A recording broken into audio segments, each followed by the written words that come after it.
后来乡亲啊，好天气到今仔日为止，明仔载后日有方面，台南以北可能有局部的大雨，有机会听到今年第一声的春雷。到礼拜日，有另外一波的锋面会来，而且还有冷空气落南，这个强度无排除是寒流。讲后礼拜一上寒，中部以北的气温会降到剩9度。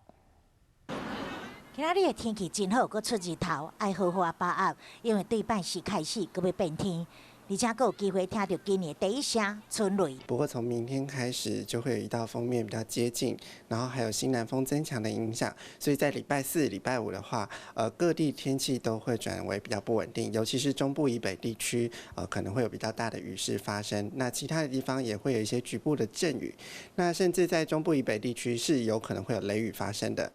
除了锋面通过影响，拜四日夜温差大，下晡到暗时落雨明显。拜5下早雨会小可停，但是到下晡水汽阁增加。礼拜日的阁有一波阁较强的冷空气，甲水汽报道。紧接着是强烈大陆冷气团的南下哦，我们预估全台各地都会明显的有变冷的情形。那我们